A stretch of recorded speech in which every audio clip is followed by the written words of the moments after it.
Slater's first dry dock of her World War II service came to an end on the 7th of November 1944.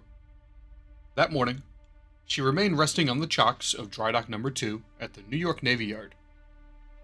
Sister ship USS Oswald, DE-767, was also squeezed inside the dry dock for repairs and alteration. All services, including electricity, steam, water, and telephone, were being received from the dock, and just after morning muster, Seaman Second Class Holiday was called before Captain's Mast for being absent over Liberty by 4 hours and 58 minutes. He received a loss of 20 liberties as a punishment. At 12:50, the dry dock began to be refloated, and with eyes on all of the sea chests, Slater was refloated about an hour later.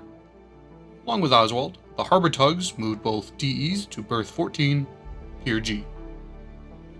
Oswald moored starboard side to port side of USS Leland E. Thomas, DE-420, and Slater was moored starboard side to Oswald's port side.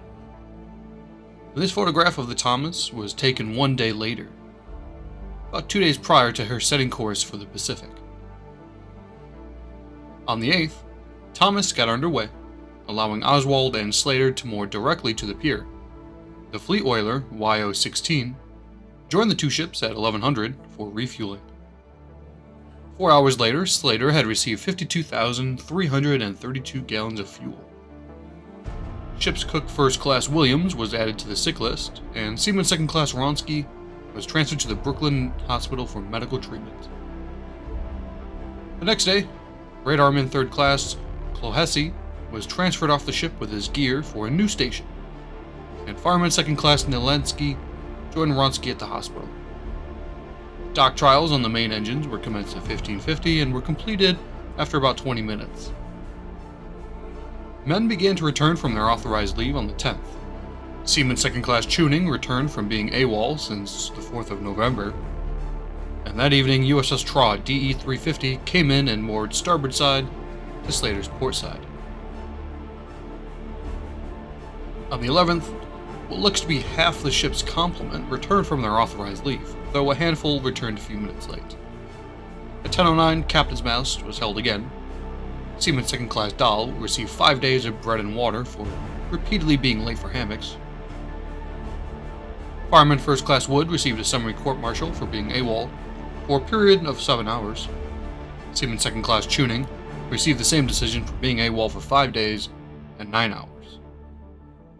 Yeoman Second Class Dillard was transferred to the Norfolk Receiving Station, and Fireman Second Class Naleski returned from his hospital stay.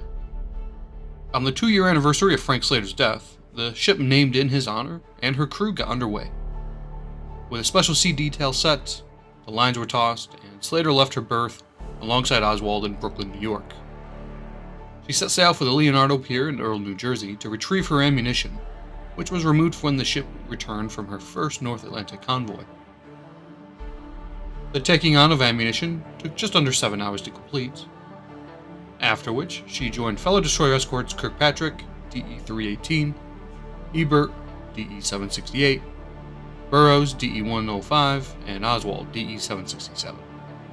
The SOPA, that is the senior officer present afloat, was in Kirkpatrick. This small DE fleet was heading for Casco Bay, Maine. The little boys continued their northerly course on the final day of the week. They maintained a 2/3 speed for most of the day, while also executing a zigzag pattern. At 19:04 that evening, an unidentified fishing trawler illuminated the ship with a searchlight at 2,000 yards. The log states that they appeared friendly. Thanks again for tuning in to this week's look into Slater's deck log.